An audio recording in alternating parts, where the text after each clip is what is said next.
The question now, or one of the many questions now, is whether there's much hope for reviving democracy in Egypt. And at this juncture, I don't think there is, at least not in the near term.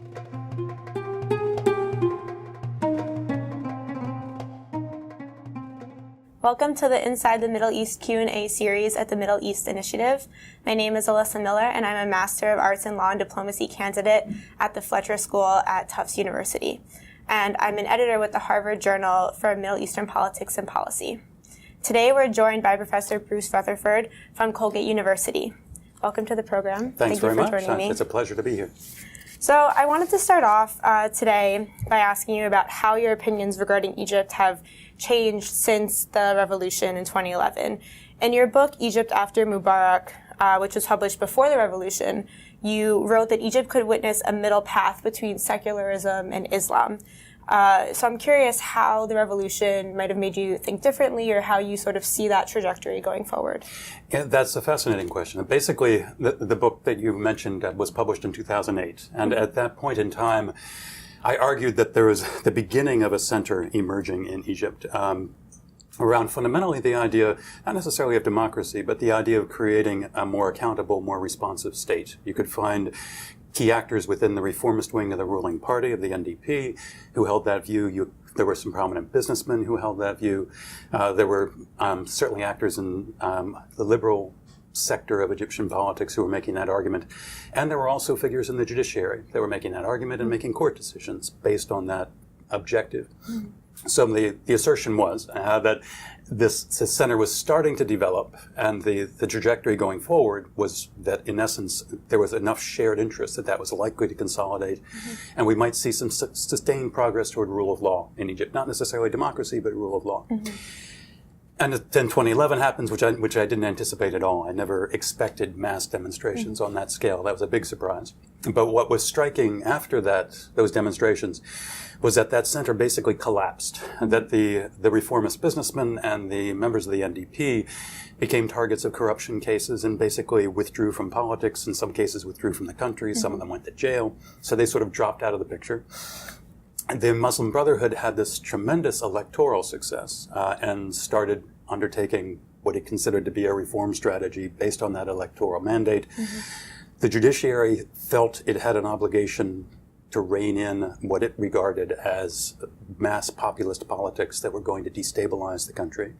So from the judiciary standpoint, they saw themselves as being a responsible actor, restraining this, the Brotherhood exceeding its electoral mandate.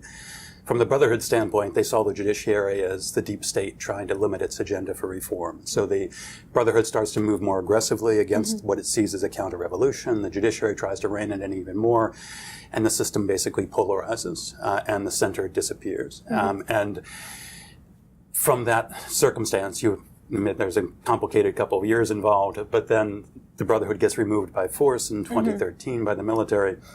And basically the military moves into that political vacuum. And the question now, or one of the many questions now, is whether there's much hope for reviving democracy in Egypt. And at this juncture, I don't think there is, at least not in the near term. That if you look at the domestic constituencies that could support democracy, they really aren't there.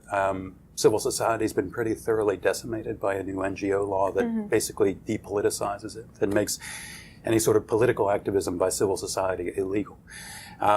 The military doesn't want democracy because it's likely to lead to greater pressure for accountability and more transparency in how the military operates. The Islamists are deeply skeptical of democracy because, from their standpoint, they tried it in 2011 and 12. They played by the rules, they won, and then were removed by force and persecuted. So it's very tough for an Islamist to make the case for democracy at this point. So you really don't have domestic actors that are pushing strongly for democracy. You also don't have international actors that are pushing for it either. Egypt's two key international supporters are the United States and Saudi Arabia. Saudi Arabia isn't a big fan of democracy because they don't accept the basic premises of democracy in terms of how they govern themselves. And to a large degree, they regard the mass politics that the Brotherhood introduced in 2011 as deeply threatening to their regime. So the Saudis are not going to push for democracy, quite the opposite. Mr. Trump has signaled very clearly that he isn't going to put a great deal of pressure on countries in the region regarding their domestic politics, so long as they cooperate with American objectives elsewhere in the region. So you've got no domestic pressure, no international pressure for democracy. It's unlikely to move forward in the future. I think if one wants to be an optimist, the possible trajectory might be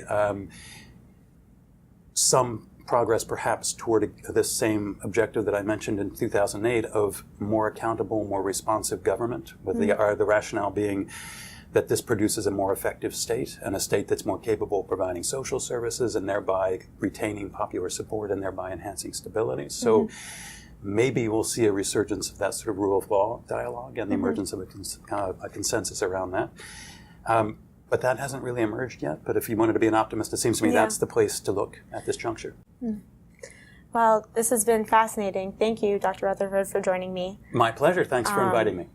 Thank you for joining the Middle East Initiative today and for joining the Journal of Middle Eastern Politics and Policy.